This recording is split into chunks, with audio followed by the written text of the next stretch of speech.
حضرت جابر بن عبداللہ تھے یا معاذ بن جبل، غالباً جابر بن عبداللہ رضی اللہ عنہ، ان کی جب موت کا وقت آئی، یہ واقعہ میں کیوں سنا رہا ہوں، ایک اہم بات سمجھانے کے لیے.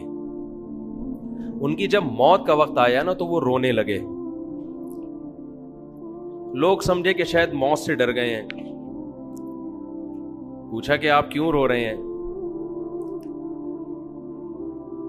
کہنے لگے میں خدا کی قسم موت کے ڈر سے نہیں رو رہا. مجھے رونا اس بات پہ آ رہا ہے کہ میں اللہ کو خوش کرنے کے لیے، اللہ کو راضی کرنے کے لیے گرمیوں میں روزے رکھا کرتا تھا،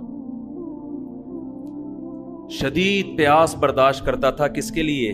اللہ کے لیے. شدید بھوک بھی برداشت کرتا تھا. یہ لذت مجھ سے ہمیشہ کے لیے چھوٹ رہی ہے، کیونکہ آگے تو جنت ہے. جنت میں تو اللہ ہمارا اکرام کرے گا، ہم تو اللہ کے لیے کچھ نہیں کریں گے جنت. یہ واقعہ میں نے کیوں سنایا؟ دیکھو، جب کوئی کام کرنا ہی ہوتا ہے تو اس کو پینلٹی سمجھنے کے بجائے، جرمانہ سمجھنے کے بجائے اس کام کو انجوائے کرنا شروع کر دو. صوفیاء کرام کے ہاں جو ہے نا، صوفیاء کرام جو بھی لوگوں کے دلوں پہ محنت کرتے ہیں، جتنے بزرگان دین گزرے ہیں، ان کے ہاں اصلاح کے 2 طریقے رائج ہیں. آج بھی میڈیکل سائنس میں نا باڈی کو ٹھیک کرنے کے 2 طریقے ہیں. ایک طریقہ کہا جاتا ہے علاج بالضد. علاج بالضد کا مطلب ہے جو بیماری ہے اس کے خلاف دوا کھلائی جائے، ان جراثیم کو مارنے والی میڈیسن کھلائی جائے، جس کو اینٹی بایوٹک کہا جاتا ہے. آپ میں جو جرمز پھیل رہے ہیں، آپ نے ایسا زہر جسم میں داخل کیا، اس زہر نے ان جراثیم کو مار دیا، فائٹ کی اور اس کو بولے نا کیا ہو گیا، ختم کر دیا. ایک طریقہ یہ ہوتا ہے. ایک طریقہ علاج بالمثل جو عام طور پہ ہومیوپیتھک میں چل رہا ہوتا ہے. یہ جو ویکسین ہے، یہ کیا ہے؟ وہی جراثیم آپ کی باڈی میں داخل کیے جائیں جو آپ کو بیمار کرتے ہیں. اس کا فائدہ کیا ہوتا ہے کہ جب وہ مردہ جراثیم آپ کی باڈی میں داخل کیے جاتے ہیں تو آپ کی باڈی کے جراثیم اس سے لڑنے کے لیے تیار ہو جاتے ہیں. ان کو کیا پتا کہ یہ زندہ ہیں کہ مردہ ہیں؟ مردہ نہیں بھی ہوتے تو بڑے ادھموئے ہوئے ہوتے ہیں نا. جیسے آپ نے اپنے بیٹے کی فائٹ کرائی کسی کمزور سے، محلے کے کمزور لڑکے کے ساتھ، بچہ جیت گیا، آہستہ آہستہ اس میں کانفیڈنس پیدا ہونا شروع ہوا. پہلی دفعہ ہی لڑائی ایسے طاقتور سے کرا دی اور اس نے کوٹ دیا پکڑ کے، بچہ زندگی بھر کسی سے لڑنے کے قابل بولو نہیں رہے گا نا. شروع میں کمزوروں سے لڑائی کروائی جائے، پھر آہستہ آہستہ وہ بڑے بڑوں سے لڑنے کے قابل ہو جاتا ہے. تو علاج کا ایک طریقہ باڈی میں یہ ہوتا ہے جس کو علاج بالمثل کہا جاتا ہے کہ آپ نے جو وہی جراثیم داخل کر دی، جیسے ویکسین ہے نا، کووڈ کی، کورونا کی ویکسین، تو آپ کی باڈی ان جراثیم سے لڑ کے اور آپ کا سسٹم اتنا مضبوط ہو جاتا ہے کہ اب اگر کسی جرمز نے یا وائرس نے حملہ کیا تو آپ کی باڈی خود اس سے حملہ کر لیتی ہے. تو وہی چیز داخل کی جا رہی ہے باڈی میں. کیا خیال ہے بھائی؟ تو اہل اللہ جب علاج کرتے ہیں نا دلوں کا کہ آپ سے گناہ چھوٹ جائیں، آپ کے دل میں آپ شریعت کے فرائض و واجبات پورے کرنا شروع کر دیں، تو اس کا ایک طریقہ یہ ہوتا ہے کہ آپ کے دل میں اللہ کا خوف پیدا کیا جائے، جہنم سے ڈرایا جائے، آگ سے ڈرایا جائے، بتایا جائے کہ اس پر کیا کیا سزائیں ہیں. اس سے یہ ہوتا ہے کہ جب آپ گناہ کے قریب جاتے ہیں آپ کانپنے لگتے ہیں، خوف طاری ہو جاتا ہے آپ کے اوپر. جب آپ رمضان کا روزہ چھوڑنے لگیں گے آپ پر خوف طاری ہو جائے گا. اس سے آپ گناہ سے بچ تو جائیں گے، شریعت کے حکم کو پورا تو کر لیں گے، لیکن حکم پورا کرنے میں مزہ بولیں نہیں آئے گا. خوف کی وجہ سے بھی انسان کام کر لیتا ہے لیکن کام میں جان پیدا نہیں ہوتی.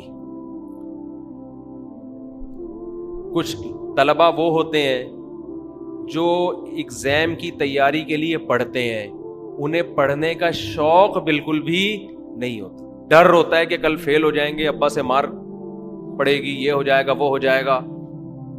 وہ بھی پڑھ لیتے ہیں، لیکن جب وہ کتاب سامنے رکھ کے بیٹھتے ہیں تو انہیں خوشی نہیں ہوتی، بلکہ ان کو تکلیف کہ کب اس عمل سے ہماری جان چھوٹے گی۔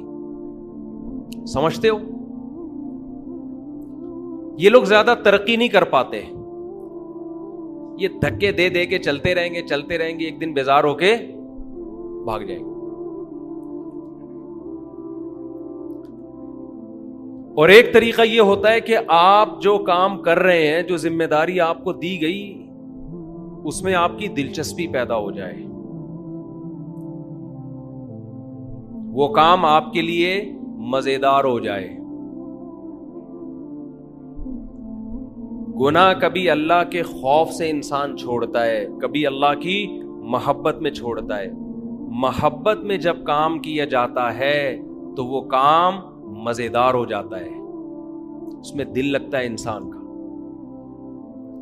حضرت جابر بن عبداللہ جو رو رہے ہیں موت کے وقت کہ میں جو گرمیوں میں شدید پیاس برداشت کیا کرتا تھا، وہ لذت آج مجھ سے چھوٹ رہی ہے۔ بتاؤ، شدید پیاس لذت کی چیز ہے یا ٹینشن کی چیز ہے؟ ٹینشن کی چیز ہے۔ لیکن اس ٹینشن کے چھوٹنے پر جابر بن عبداللہ رضی اللہ عنہ کو اس ٹینشن کے چھوٹنے پر ان کو ٹینشن ہو رہی ہے۔ کیوں؟ جس کے لیے ٹینشن برداشت کر رہے ہیں اس ذات سے محبت ہے۔ انسان کو جب کسی سے محبت ہوتی ہے تو اس کی نظر میں محبوب کو خوش کرنا دنیا کی سب سے بڑی لذت بن جاتی ہے۔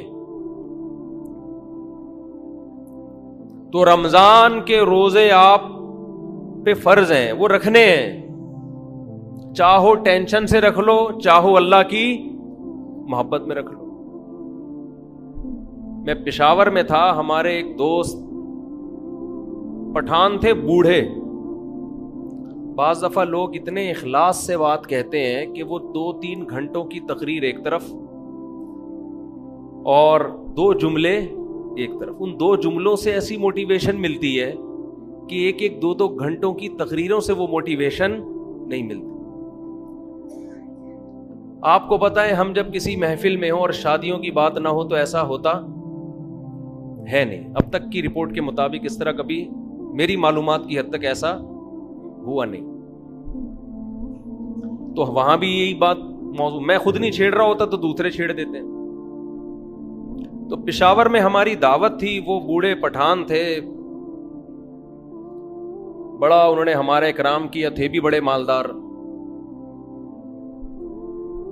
تو ویسے ہی کسی نے موضوع چھیڑ دیا دوسری شادی کا، تو ہم نے بھی ان بوڑھے جو پٹھان تھے نا، بزرگ ٹائپ کے، ان سے ہم نے کہا کہ چھیڑنے کے لیے کہ آپ بھی کر لیں،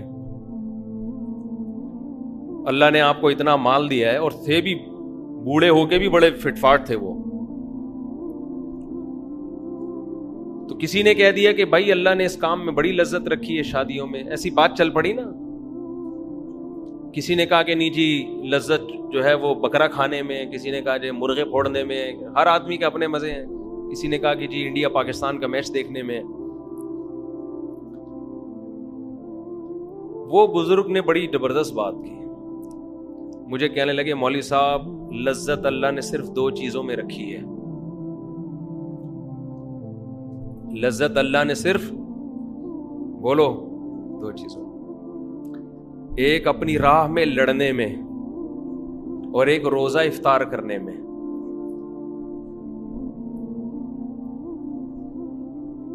یہ بات انہوں نے ایسے جذبے سے کہی، جو آدمی خود عمل کرتا ہے نا، عمل، اس کی بات میں اللہ نے وزن بہت رکھا ہے۔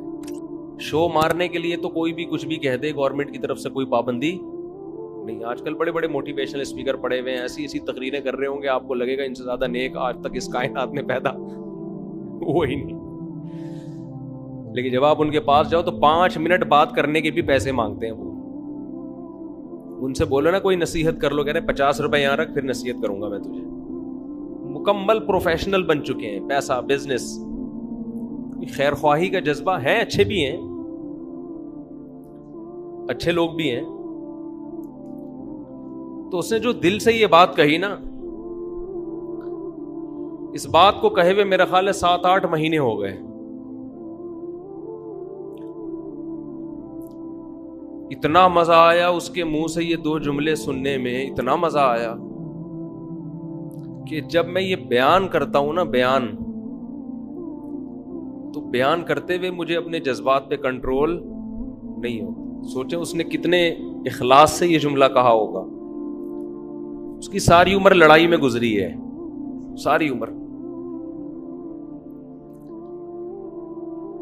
اس نے کہا مزہ اللہ نے کس میں رکھا ہے؟ صرف 2 چیزوں میں. ایک خدا کی راہ میں لڑنے میں، دوسرا روزہ افطار کرنے میں. آپ کہہ سکتے ہو کہ روزہ افطار کرنے میں جو لذت ہے وہ کھانے پینے کی لذت ہوگی. میرے بھائی، کھانے پینے کی لذت ہر بھوکے کو حاصل ہوتی ہے. کھانے پینے کی لذت ہر بھوکے کو، بولو، یہ تو انگریز کو بھی ہوتی ہے. بھوک کے بعد اس کو کھانا ملے گا، اس کو بھی بڑا مزہ آئے گا.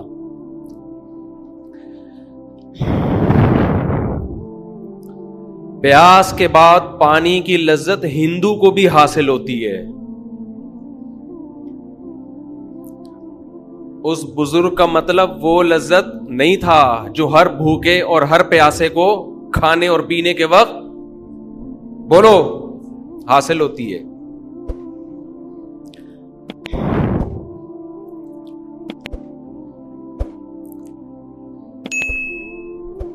یہ جو روزے دار کو افطاری کے وقت لذت حاصل ہوتی ہے،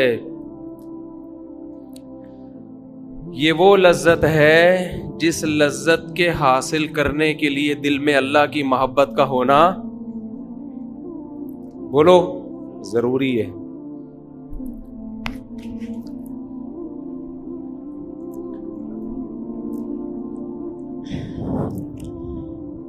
انسان کو یہ احساس ہوتا ہے افطاری کے وقت،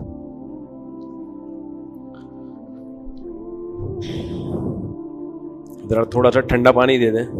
جب سے یہ 3 شادیاں ہوئی ہیں نا، مجھے بات بات پہ رونا آتا ہے. آج جتنی انسان کی شادیوں کی تعداد بڑھتی ہے نا، اس کو بات بات پہ رونا آنا شروع ہو جاتا. 4 کے بعد تو ہر بات پہ روتا ہے وہ.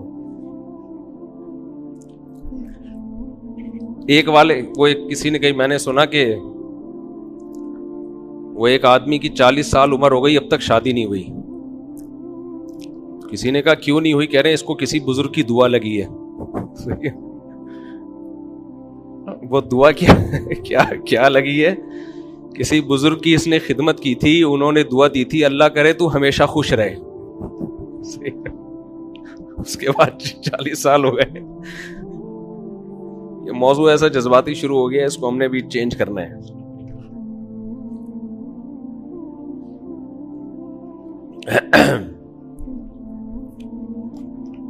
بعض دفعہ مسائل کچھ اور ہوتے ہیں، رو کسی اور بات پہ رہا ہوتا ہے آدمی، سمجھ رہے ہیں نا.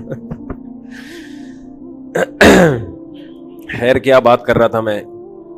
تو میں عرض کر رہا تھا کہ جو افطاری کے وقت لذت ہے نا، لذت، یہ بھوک اور پیاس ختم کرنے کی لذت نہیں ہوتی. یہ اس بات کی لذت ہوتی ہے کہ آج ساری دنیا پیدا کرنے والے کو بھول چکی ہے. دنیا میں ہر شخص نے ہر ایک کو یاد رکھا ہے، نہیں یاد رکھا تو کس کو؟ پیدا کرنے والے. تو میں یہ عرض کر رہا تھا کہ ایسے دور میں جب اللہ کو ڈکشنری سے نکال دیا گیا، اللہ کو لغت سے نکال دیا گیا، ایسے موقع پہ کوئی صبح سے لے کے شام تک بھوک اور پیاس کو برداشت کرے، اور ایک دن نہیں، ایک دن، پھر دوسرا دن، پھر تیسرا دن، پھر چوتھا دن، پھر پانچواں دن، پھر چھٹا دن، تو افطار کی لذت میں صرف بھوک ختم کرنے کی لذت نہیں ہے، اصل لذت یہ ہے کہ جس خدا کے لیے صبح سے شام تک قربانی دی، وہ خدا ہماری اس افطاری پر بھی ہم سے خوش ہو رہا ہے۔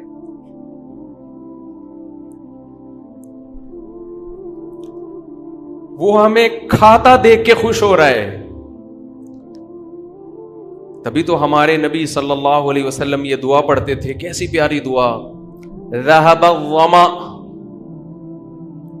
شدید پیاس کے بعد جب روزہ افطار ہو، فرماتے تھے نبی صلی اللہ علیہ وسلم، کتنی لذتیں اللہ نے دے دی،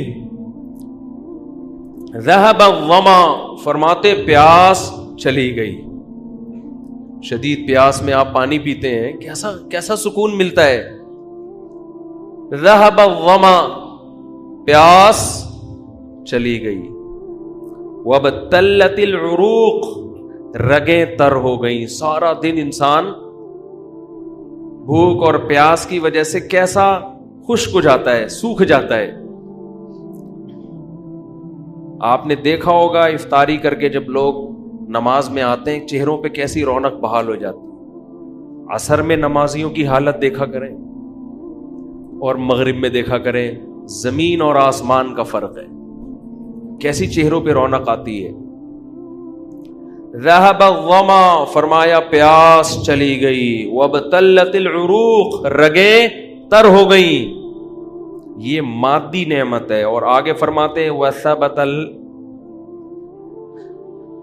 وثبت الاجر انشاء اللہ، اور اللہ نے چاہا تو صبح سے لے کے اب تک اللہ کے لیے جو ہم نے قربانی دی ہے وہ اجر ہمارا ثابت ہو گیا، وہ اجر اللہ نے اپنے ہمارے اعمال میں لکھ دیا۔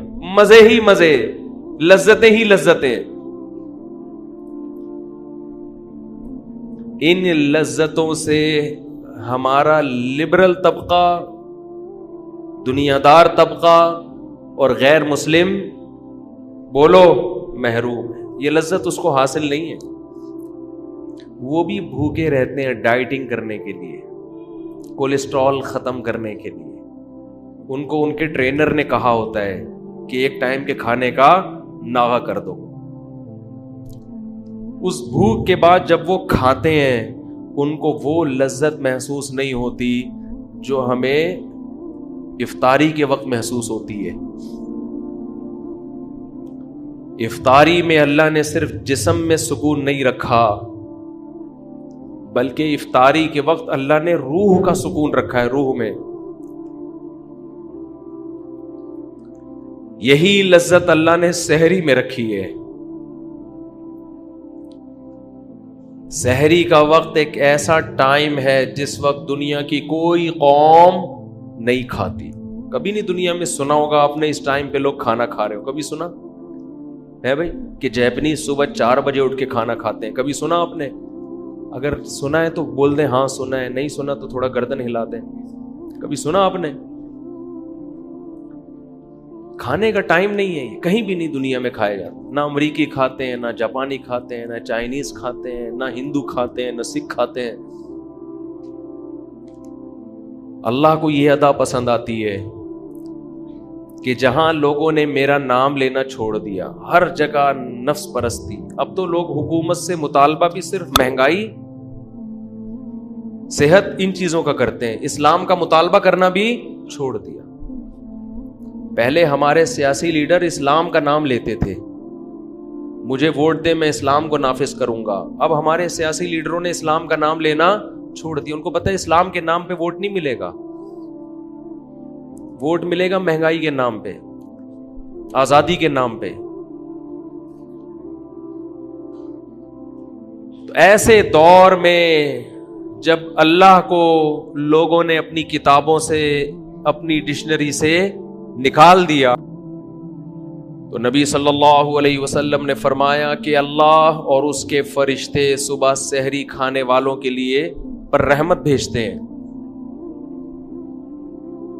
فرشتے رحمت کی دعا کرتے ہیں ان لوگوں کے پر جو صبح اٹھ کے, کیونکہ اللہ کو یہ ادا بھی اپنے بندوں کی پسند آتی ہے کہ دنیا میں کوئی قوم اس ٹائم پہ کھانا نہیں کھاتی اور میرے نیک بندے صبح اٹھ کے کھا رہے ہیں. کیوں؟ کس کا حکم ہے؟ اللہ کا حکم ہے. کلوا واشربوا حتى يتبين لكم الخيط الابيض من الخيط الاسود من الفجر. اللہ نے فرمایا کھاؤ اس وقت تک جب تک سفید دھاگا سیاہ دھاگے سے ممتاز اور جدا نہ ہو جائے, صبح صادق طلوع نہ ہو جائے. ثم اتموا الصيام الى الليل, پھر غروب آفتاب تک اس روزے کو مکمل کرو.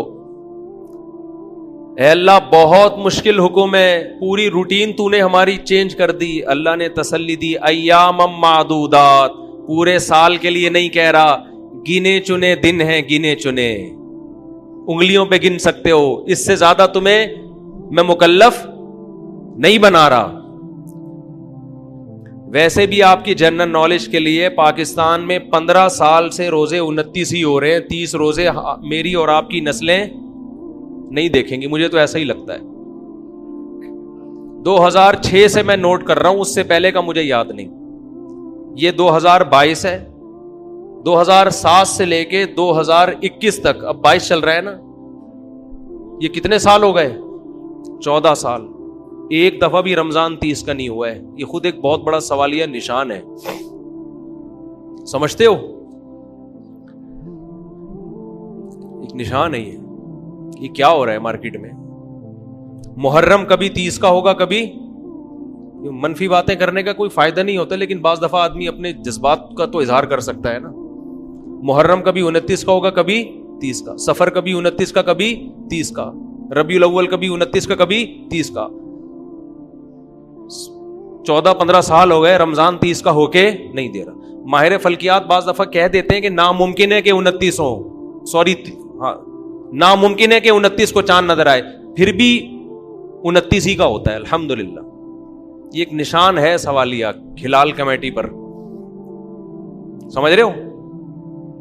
بہت بڑا سوال ہے یہ کہ یہ مارکیٹ میں ہو کیا رہا ہے. تو میں ایک پروگرام ریکارڈ کروانا تھا میں نے 30 نا, تو میں 29 کے بعد میں نے کہا بس وہ پورے رمضان چلے گا نا, تو انہوں نے کہا 30 اگر 30 ہو گئے. میں نے کہا کسی کا باپ بھی پاکستان میں 30 روزے نہیں کر سکتا, تو 29 ہی ہوں گے. ٹھیک ہے, معذرت کے ساتھ ایسی گندی گندی باتیں بھی بعض دفعہ انسان کر لیتا ہے, لیکن یہ ہے ایک بڑا مسئلہ ہے یہ. تو لیکن بہرحال جو کمیٹی کا اعلان ہو آپ نے فالو اسی کو کرنا ہے. ایسا نہ ہو کہ سب عید منا رہے ہوں اور آپ روزہ رکھ کے بیٹھے ہوئے ہوں.